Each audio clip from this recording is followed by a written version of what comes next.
He trained his dog for months, conditioned it to attack on command, planned every detail down to the second. Then he pointed at a royal guard and whispered two words, "Take him." What happened next? The dog lunged but didn't strike. And the reason why will change how you see these ceremonial soldiers forever. Before we reveal what stopped that attack, hit that subscribe button and drop a comment telling us where in the world you're watching from. Now let's get into it. The morning drizzle hadn't quite decided whether it wanted to be rain yet. That soft London mist that makes tourists check their weather apps twice, wondering if they should risk leaving the umbrella at the hotel. The kind of weather that makes the ancient stones around Buckingham Palace gleam like they've been polished, reflecting the grey sky in pools of silver light. Lance Corporal Daniel Frey didn't check weather apps, hadn't in years. He stood at his ceremonial post near the Victoria Memorial, rain beating on his black bearskin hat and running in perfect lines down the brass buttons of his red Coldstream Guard's tunic. His rifle rested grounded against the wet cobblestones, shoulders back, chin level, eyes fixed on that invisible point all guards learned to focus on during their first week of training. The tourists gathering behind the rope barriers. He looked exactly like every other guard they'd seen in postcards, stoic, silent, unmoving. A living statue in an ancient tradition that somehow still commanded respect in a world of smartphones and social media. But here's what those tourists didn't know about the man standing so perfectly still in the drizzle. FRI had done 3 tours in Afghanistan, not behind a desk, not in a supply depot, but forward operating bases, where silence meant survival and stillness could be the difference between coming home and not. He trained military working dogs, German shepherds, Belgian Malinois, that could detect explosives from 50 meters or track insurgents across rocky terrain that would break a man's ankle. Most importantly, he knew how to read animals, their posture, their breathing, the subtle shift in weight that meant they were about to move. It was a skill that had kept him alive in Helmand Province, where he'd worked with a German shepherd named Brix who could detect IEDs buried 3 feet underground and sense hostile intent from 100 meters away. Brix had saved his unit more times than Fra could count. The dog had an almost supernatural ability to read human emotions, could tell the difference between a nervous farmer and a nervous insurgent just by watching how they held themselves. Their shoulders. Fra had learned to trust that instinct completely, even when it contradicted intelligence reports or battlefield assessments. The dog had died on their final patrol together. Stepping on a pressure plate meant for Fra the explosion had been instantaneous, merciful in its speed. But the guilt had followed Fra home and never quite left. Maybe that's why he'd volunteered for ceremonial duty afterwards, somewhere he could serve without putting another partner at risk. That's why, at exactly 8:42 that morning, something about the man with the dog caught his attention. The guy was standing alone near the southeast rope line, half hidden behind one of those ornate lampposts that dot the palace perimeter. Mid-40s probably. Black canvas jacket with the hood down despite the mist, sunglasses, which seemed odd given the overcast sky. But it wasn't the man that made Fra's trained instinct start humming. It was the dog, a Belgian Malinois pure muscle, wrapped in tan and black fur, sitting perfectly still beside his handler. Not sniffing around like most dogs brought to the palace gates, not distracted by the crowd or the pigeons or the dozen different scents that would normally drive a dog crazy with curiosity. Just watching. Focused, alert in a way that reminded Fra uncomfortably of the working dogs he'd known downrange. That Malinois had that particular stillness that comes from training, not the relaxed calm of a family pet, but the coiled readiness of an animal waiting for orders. His ears were forward, neck slightly extended, weight shifted onto his front paws in a stance Fra recognized immediately. Attack position. Fra allowed himself one slow blink, then let his gaze drift back to that fixed point ahead, but his peripheral vision stayed locked on the man and dog. The leash was short and taut, but the animal wasn't straining against it. He was simply ready. A camera flashed to Fra's left. A child somewhere behind him said something about the funny hat in that piercing voice kids use when they think whispers are the same as shouting.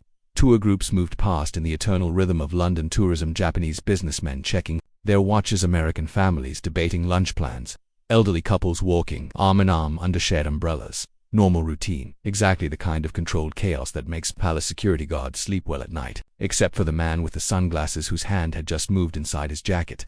Not digging around, not searching for something, just resting their fingers wrapped around what looked like a small device, like someone holding a trigger and waiting for the right moment to pull it.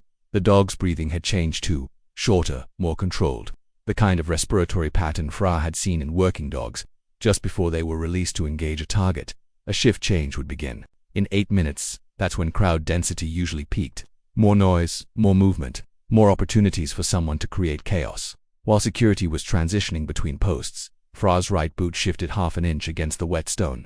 Not enough for tourists to notice, but enough to rebalance his stance, enough to prepare for movement if movement became necessary.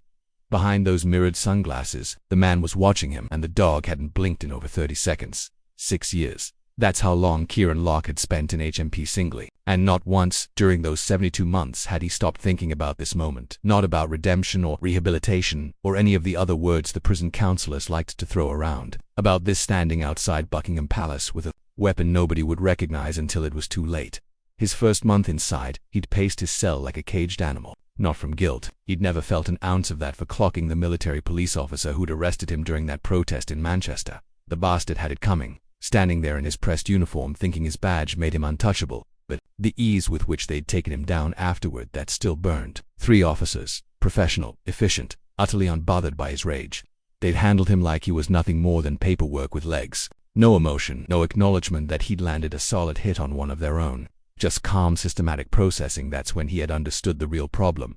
It wasn't individual cops or soldiers. It was the system itself, the quiet confidence, the unshakable belief that their authority meant something, the way they could stand perfectly still and somehow make everyone around them feel smaller, like those guards at Buckingham Palace, motionless statues in fancy dress that tourists photographed and children pointed at with awe, props in a fairy tale about tradition and honor that convinced millions of people to respect something that was really just theater. But what if someone could prove it was all an act? The idea had come from his cellmate, former Private Marcus Webb, who'd washed out of infantry training after 6 weeks and spent the next 2 years telling anyone who'd listen that the military was full of frauds and pretenders. Webb had mentioned the working dog program once, how certain breeds could be trained to target specific types of movement, or in this case, the lack of it.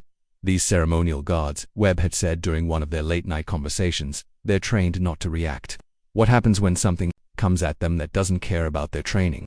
Kieran had remembered that conversation every day for the next 5 years. Finding Victor hadn't been easy. Military working dogs don't show up in newspaper classified ads, and the kind of people who deal in stolen service animals aren't exactly advertising on Facebook. But prison teaches you patience, and patience had eventually led him to a grimy kennel outside Doncaster, where a man with prison tattoos and nervous eyes had shown him a Belgian Malinois with scars on his flanks and absolutely no paperwork. 6,000, the man had said. Cash, and you better know what you're doing, because this one's had professional training. Kieran had smiled for the first time in months. Perfect. The training had taken 8 months, not in public parks where people might ask questions, but in abandoned warehouses and empty fields after midnight. Victor learned to associate stillness with aggression, silence with threat. A closed fist meant watch and wait, an open palm meant freeze, a single finger snap meant prepare, and the whispered command, take him, meant attack whatever wasn't moving fast enough to defend itself. The beauty of the plan was its simplicity. Guards weren't allowed to break formation. They stood still because that was their job, their identity, their whole reason for existing. And Victor had been conditioned to see that stillness as a target. One attack, 30 seconds of chaos. A guard humiliated on camera while tourists screamed and security scrambled to respond. The video would spread faster than wildfire.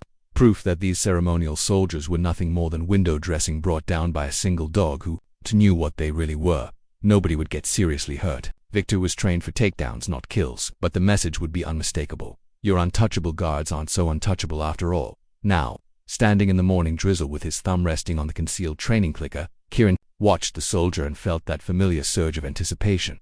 The guard was young, maybe early 30s, clean-shaven, perfectly poised, 2 eyes fixed straight ahead in that trademark 1,000-yard stare, a perfect target. Kieran leaned down slightly, close enough to Victor's ear that his words would carry over the ambient noise of the crowd. Take him. His thumb pressed the clicker. Victor surged forward like a released spring, but what happened next wasn't what Kieran had spent 8 months training for. The leash snapped to its full length, then went slack as the quick-release mechanism. Kieran had practiced dozens of times, worked exactly as intended. Victor hit the wet cobblestones with his claws extended, powerful hindquarters, driving him forward in the kind of explosive acceleration that makes Belgian Malinois the preferred breed for military and police work worldwide. Kieran's chest swelled with satisfaction. This was it. This was the moment 6 years of planning and 8 months of training had been building toward. The crowd saw it immediately. A woman screamed. Someone dropped their phone. Parents instinctively stepped in front of their children, and the general murmur of tourist conversation cut off. Like someone had flipped a switch. Victor covered the distance to the guard in less than 3 seconds, his body a blur of muscle and trained aggression, aimed directly at the motionless figure in the red tunic. But as he closed the final few feet, something changed. The scent hit him first, not fear or aggression, but something else, and something familiar, buried beneath the wool and brass and leather of the ceremonial uniform. The smell of confidence without hostility, of watchfulness without threat. It was a scent Victor remembered from before, from the handlers who'd worked with him during his early training, when commands came with praise instead of punishment. when success meant treats and approval instead of avoiding pain. His stride faltered, not stumbled. Victor was too well trained for that, but shifted. As conflicting impulses warred in his mind, Kieran's conditioning screamed at him to continue the attack, but deeper instincts, older memories, whispered something different. This wasn't just a target in a red coat. This was something else. His head tilted slightly, ears adjusting to pick up some signal Kieran couldn't identify.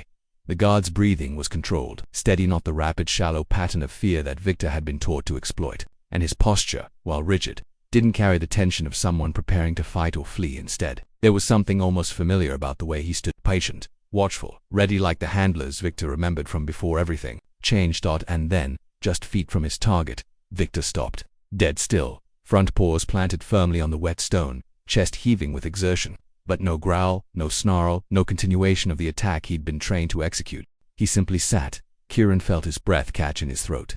This wasn't right. This wasn't what they'd practiced. Victor should have struck by now, should have brought the guard down in a controlled tackle that would send him sprawling while tourists screamed and cameras captured every second. What the hell? He muttered under his breath, thumb pressing the clicker again. Once, twice, 3 sharp signals that Victor had responded to flawlessly hundreds of times before. The dog's ears twitched, but he didn't move, because Lance Corporal Daniel Fra had done something Kieran hadn't anticipated. Without moving his head, without shifting his stance, without breaking the ceremonial posture that had made him such an appealing target, Fra had made the smallest possible adjustment to his right hand. 2 fingers, barely visible beneath his white dress gloves, shifted in a gesture so subtle that anyone not specifically watching for it would have missed it entirely. A downward flick. Military working dog hand signal for stand down. Victor knew that signal not from Kieran's months of conditioning, but from whatever training he'd received before being stolen from that contractor facility in Herefordshire.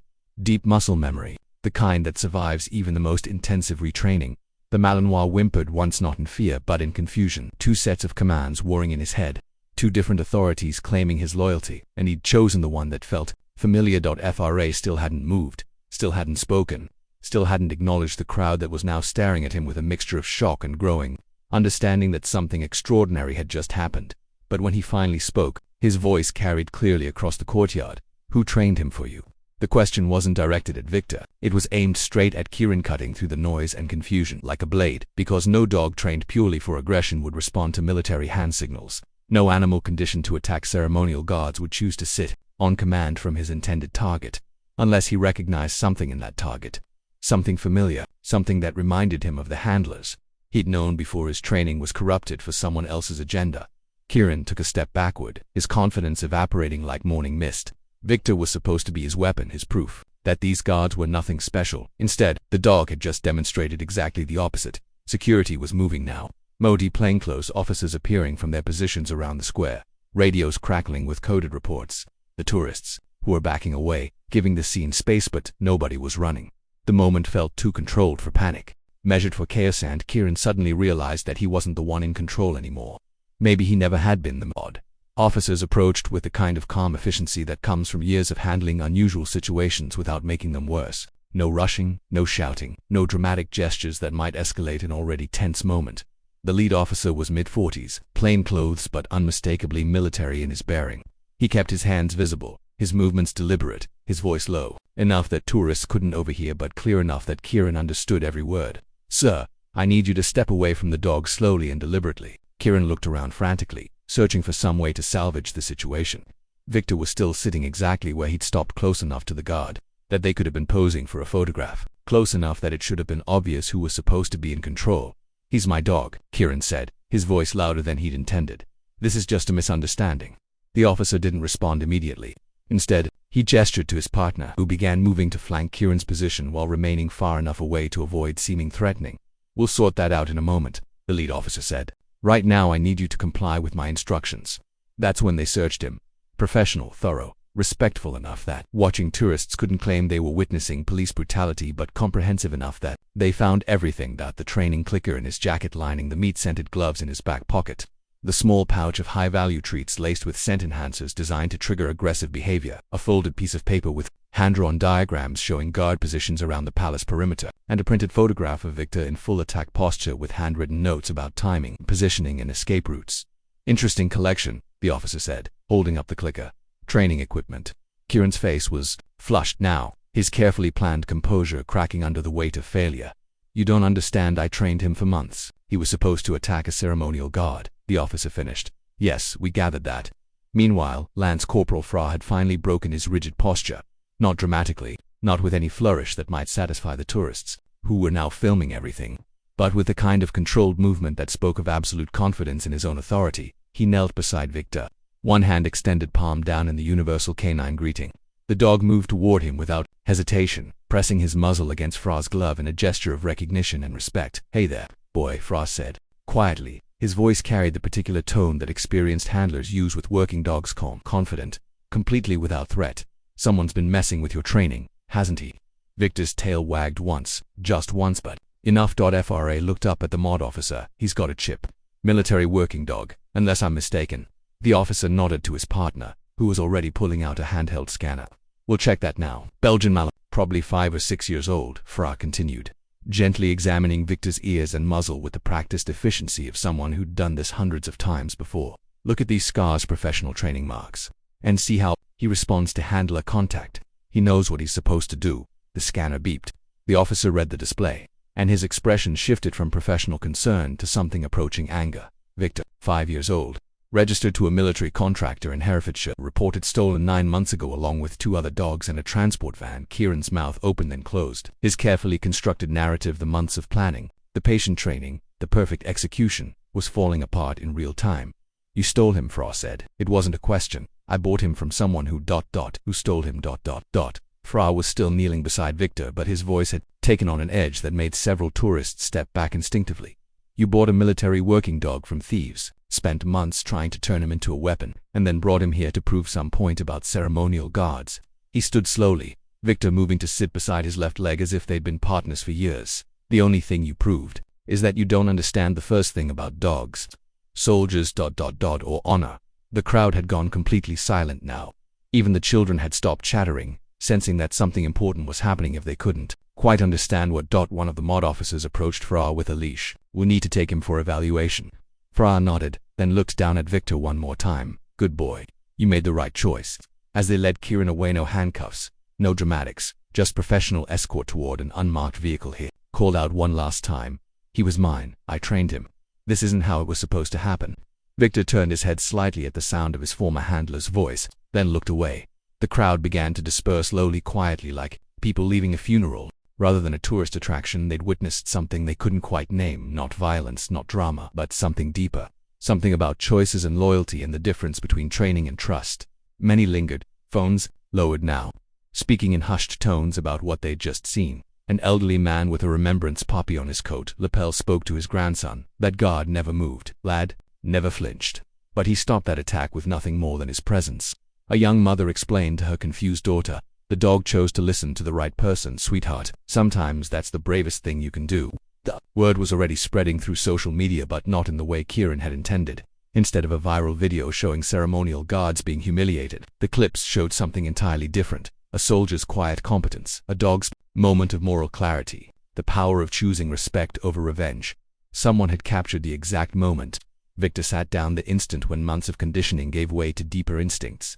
The image would be shared thousands of times, but always with captions about choice, about doing what's right even when it's difficult, about the bonds that connect those who serve. A few tourists approached the rope barrier where Fra had resumed his position, phones raised, but held respectfully, as if asking permission rather than simply taking what they wanted. "Excuse me," an elderly woman said softly. "That was remarkable. How did you know what to do?" Fra didn't break his ceremonial posture, but his voice carried clearly. "The dog knew what to do.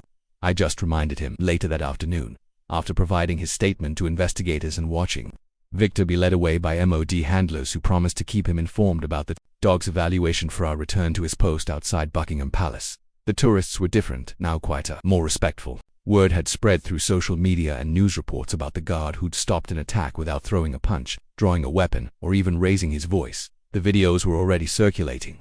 Shaky phone footage of Victor's aborted charge, of Fra's subtle hand signal, of the moment when a trained attack dog chose to trust a stranger over the man who'd spent months conditioning him for violence. But the most powerful moment, the one that would be shared thousands of times and analyzed in military training courses for years to come, was the simplest. A guard kneeling beside a confused dog, offering comfort instead of judgment. A soldier who understood that the real enemy wasn't the animal who'd been stolen and corrupted, but the man who tried to use him as a weapon. 3 days later, Victor passed his behavioral evaluation. The military psychologists concluded that his core training remained intact beneath the conditioning Kieran had attempted to overlay. He was still a working dog, still capable of the loyalty and intelligence that had made him valuable to the military contractor before his theft. But the evaluation revealed more than just psychological resilience. Victor had been malnourished when he was stolen, his weight dropping 15 pounds below optimal during his months with Kieran. The scars Fra had noticed weren't just from training. Some were from the restraints and shock collars Kieran had used when traditional conditioning methods failed. The veterinary team found evidence of isolated behaviors that would take months to fully resolve. Yet through it all, Victor had retained something essential, something that made him sit when he should have attacked, listen when he should have ignored, choose trust over the fear that had been beaten into him. It's remarkable, the lead veterinarian told Fra during one of his visits to the rehabilitation facility. Most dogs subjected to this kind of conditioning would be aggressive for life, but he's responding to positive reinforcement, like he remembers what it feels like to be valued, rather than used. The question was what to do with him next. That's when Lance Corporal Daniel Frey submitted a formal request through his chain of command, not for Victor to be reassigned to active duty. The dog's recent history made that impossible, but for authorization to serve as his civilian handler under a rehabilitation program that would allow Victor to live out his remaining years with someone who understood his background and training. The request was approved within 24 hours. A week later, Fra was back at his post outside Buckingham Palace when he heard familiar footsteps behind him. Not the random shuffle of tourist feet, but the controlled padding of trained paws. Victor appeared at his left side, wearing a simple collar instead of a tactical harness, a standard leash instead of the modified equipment Kieran had used. His coat had been groomed, his bearing was relaxed, and his eyes held the kind of contentment that comes from knowing exactly where you belong. Daunt and Maud. Liaison approached with a folder under his arm and a slight smile on his face. All the paperwork's complete, he said quietly. He's officially retired from active service, but he's authorized to remain with his designated handler during off-duty hours. Fra nodded once, accepting the leash. He can't be here during ceremonial duties, the liaison continued, but otherwise he's yours. Victor sat without being commanded, positioning himself just behind Fra's left heel in the way military working. Dogs are trained to stay out of their handler's way while remaining ready to respond to orders. He knows, Fra said softly, knows where home is. As the liaison walked away, tourists began to notice the dog. A few raised phones, others whispered among themselves. But there was something different about their attention, now less curiosity, more respect. They'd heard the story. They knew what Victor represented, not a weapon that had been turned against authority, but a soldier who'd found his way back to the right side. A little girl approached the rope barrier with her father, pointing at Victor with the kind of wonder children reserve for things they can't quite understand but know are important. "Daddy, is that the dog from the video?" Her father nodded. "That's him. Why is he sitting so still?" "Because he's learned the difference between following orders and making choices." She considered this for a moment, then looked up at Fra, who remained motionless in his ceremonial position. "Are they friends now?" "Yes," her father said. "I think they are." As the afternoon light began to fade over London, casting long shadows across the palace courtyard, Lance Corporal Daniel Frey maintained his silent vigil. Beside him, Victor sat equally still, equally patient, equally focused on a duty that had nothing to do with violence and everything to do with trust. To soldiers, different species, different backgrounds, different paths to the same understanding. Some bonds can't be broken by theft or corruption or months of misdirected training. Some loyalties run deeper than conditioning. And sometimes, the most powerful response to someone trying to make you into a weapon is simply refusing to be anything other than what you truly are. Have you ever seen an animal choose loyalty over conditioning? Do you think second chances matter more for people or for the animals who trust them? And what would you have done in Corporal Fra's place when that dog was charging toward him? Share your thoughts in the comments below. We read every single one, and these conversations matter more than you might think. If this story showed you something new about trust, choices, and the bonds between soldiers, both human and canine, hit that like button and let us know. Subscribe and ring that notification bell so you never miss our daily stories about the remarkable individuals who guard these ancient traditions. And if you know someone who still thinks ceremonial guards are just for show, someone who believes respect has to be demanded rather than earned, share this video with them. They might learn something about what real strength looks like. Your next Royal Guard story is waiting on your screen right now. Click it and we'll see you tomorrow with another moment that proves the same truth again and again. The most powerful victories aren't won with force, but with the quiet confidence that comes from knowing exactly who you aren't, refusing to be anything less.